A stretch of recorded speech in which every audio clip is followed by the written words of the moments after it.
So Milton Erickson was a master at understanding this. He was really the master, the inventor of conversational hypnosis. And this lady comes in to see him, and she's trying to lose weight. So here's her pattern. She would lose weight, and then she would gain it back because it was so painful for her to lose weight because she was restricting herself. She was eliminating foods. She was not allowing herself to eat what she wanted to. And that's subtraction. That's a tough frame. That's a negative frame, right? And so she would lose weight, and then she would gain even more back. And this happened every time. She would go down, and then she'd come up. She'd go down, and then she'd come up. And what Erickson did was hypnotize her and then have her open to the suggestion that instead, let's gain weight first and then lose it, as opposed to lose weight and then gain it. And here's what happens. He says, you got to gain at least 20 pounds before I will allow you to lose a pound.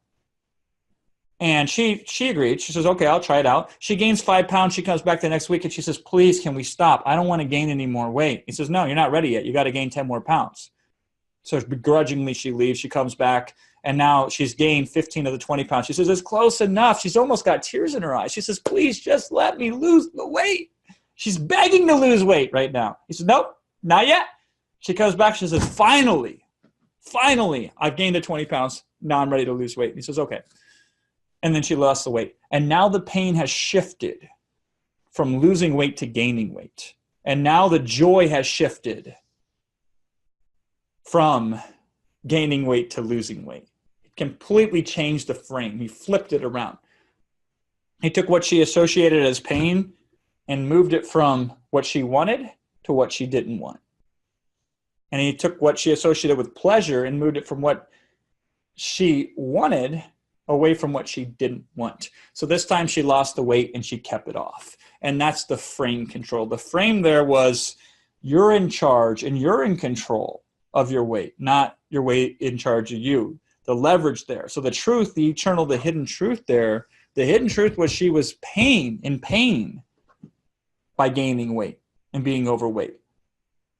But try as she might, she couldn't solve that problem. So real frame control allows somebody to solve a problem that they want to solve by presenting them the solution in a way that's easier for them to move towards than it is for them to stay the same.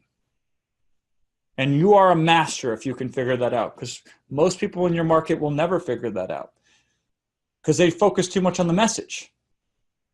They say callous things like it's just calories in, calories out, as if it's just that simple, you know? If that's all it took, then we wouldn't have an obesity epidemic, right? There's a lot more to it than that. And it's callous if you think otherwise to a person. If you make a person feel stupid and foolish and weak and empowered, but instead if you control the frame and say, wow, I am really impressed at your ability to carry around all that extra weight. That's like weightlifter stuff right there, right? You're a powerful person by doing that. And now it's a difference association. I don't even know if that's a good frame or not, right? But it's certainly better than you lack discipline and you lack willpower, because if that was the answer, then we would already have a solution to the problem. And that's true in every market where people are struggling. And so our goal with frame control is there is an eternal truth that is more effective, but something is getting in the way of people understanding and being receptive to that truth. So our frame control does the best possible job of making that obvious and aware of to the audience. And then that's when you can get people that would spend 10 years and not get a result, and then they seem to get a result just like that. That's the power of frame control.